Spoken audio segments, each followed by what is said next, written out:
Hey guys, Manny CA here. Thought I'd go over some Revolver basics on bullet fit with you guys. Had a couple questions about people asking me. I know it's been floating around on the web about how some of the cylinders sometimes they're not cut correctly to the proper diameter, and what happens is your bullet. See what happens is here's a cylinder, and when you put your bullet in, your round through here, as your bullet gets shot and tries to exit the cylinder, the throat right here will swage it down or make it smaller before it enters the bore of your gun. And what happens then is you got a bullet that was one diameter going in through the back here, comes out a smaller diameter through here, and then you got all heck, your accuracy goes all the heck, because what happens is your bullet just is bouncing around inside your bore as it exits. It's not gripping the rifling correctly, and you get poor accuracy. So this video is kind of just going to go over a quick tip of how you can improve your accuracy and know if you've got a gun that has tight throats, what they're called tight cylinder throats. I know for a while there Ruger's quality control wasn't what it should have been, and you got a lot of single actions that had really tight throats. And what that was you've got small exit here, large exit here, no good. And what would happen is you got, like I said, bad accuracy. One of the ways you can figure out how tight your throats are is just to take a bullet, and what you do is you drop them inside your throats. Of course, you want to do this after you clean your revolver. Make sure you clean this out really well. You want to make sure you get all fouling, gunk, lead, any traces of powder, anything that's in there. If you look inside your cylinder and you see any kind of rings anywhere in there, I try to do my best clean as out, but you kind of see just where the forcing cone starts in there. If you look in there and you see any kind of junk, lead buildup, lube buildup, you want to remove it before you do this, otherwise it's just a waste of time. So what we'll do is I'm going to go ahead and I'm going to set up the way I do it, and I'll show you. Here we've got the 625 that we had yesterday that we were shooting on our other video, yesterday for me. And then we've got the 45 Colt here, the convertible 45 Colt, 45 ACP. And this is just the 45 ACP cylinder I've got. So I'm going to set it up. You guys take a look. Alright, here you see we've got the cylinder clamped down in our vise here, our padded vise. Of course, anytime you're using any type of vise, you always want to make sure that you've got wood or leather protecting your piece over here. That goes without saying. So this is the Black Hawk 45 Black Hawk convertible, and what we're going to do is we're going to drop our bullets into them, and this is how I do it. Drop your bullets into your cylinder just like you're loading them. So you can see them in there. Drop them in.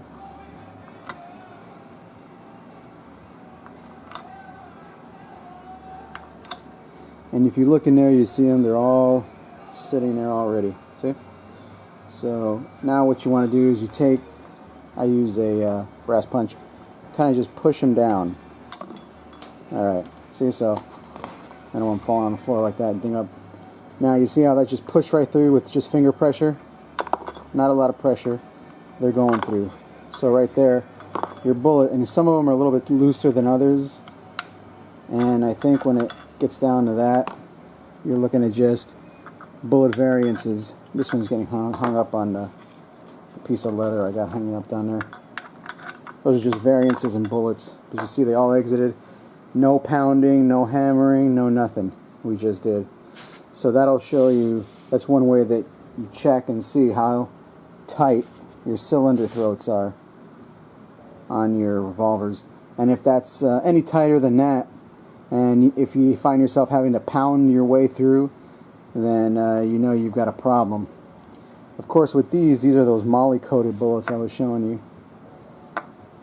So they tend to slip through pretty easily. You see how nice those go. And I've also got, I'll show you over here, we've got some Sierras some 45s jacketed, and you could do the same thing with the jacket. Of course, the jacketed, I found these to be half a thousandths bigger. I'm going to put them in those three right there. And again, you kind of can see the differentiation in the heights in the back of the bullets. So, like I said, when they cut these, when they go through and they cut these things at the factory, they've got one cherry, one die, and they drill. And they don't just drill, you know, one gun. They're drilling hundreds of guns, maybe dozens of guns with the same bit. And as they keep drilling the bit, gets dull, of course, dulls out, and they're not sharpening them all the time. And that's what was going on with Ruger in the beginning. Is they were just, I think it was just a money thing or a quality control issue thing.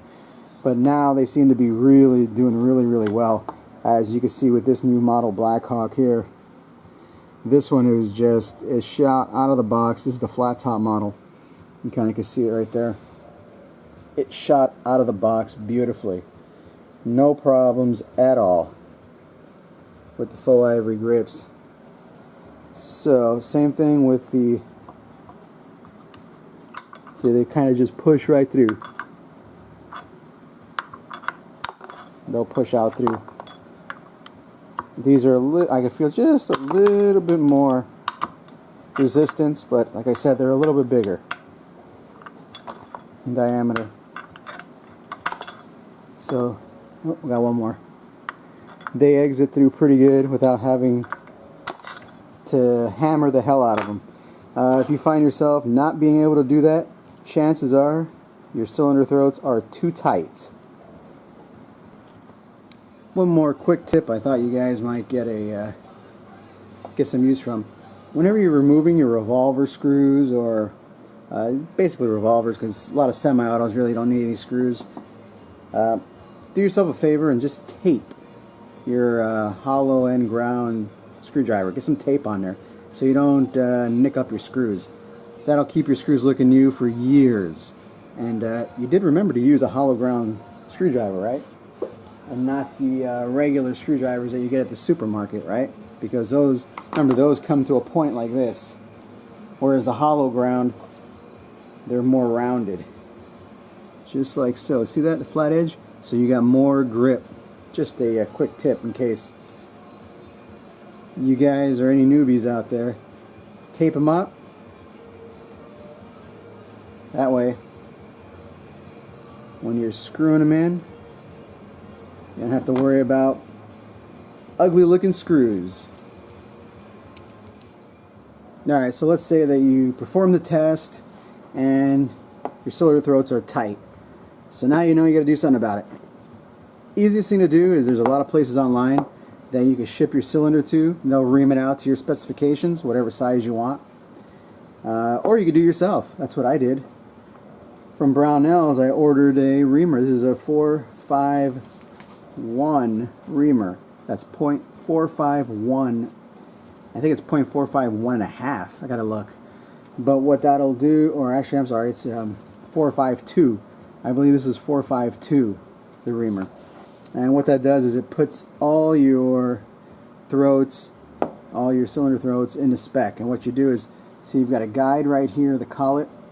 And you're going to clamp this down, and you're going to use a T-handle here that comes with kind of like a tap and die set. You got a T-handle you put on here.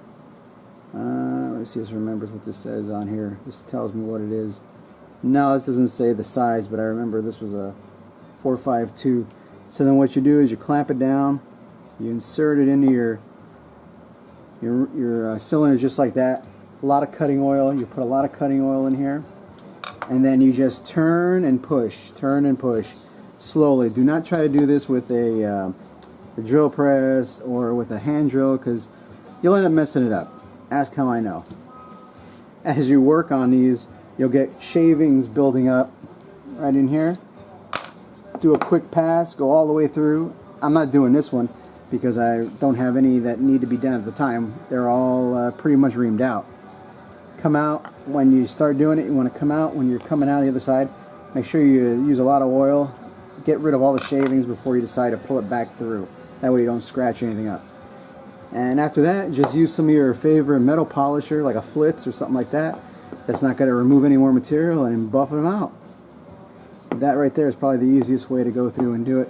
I know a lot of the earlier Rugers had, like I had mentioned before, I had a couple earlier Rugers, and that's what I use. And this is a Manson Reamer, and they're out of looks like Michigan, I think. Yeah, Manson Reamers. Yeah, they're out of Michigan. They did this, and I had them resharpen this guy. So these things work really well, and you'll be surprised at the accuracy you'll get once you actually do this. You know, your gun's shooting patterns instead of groups. You might want to think about reaming it out.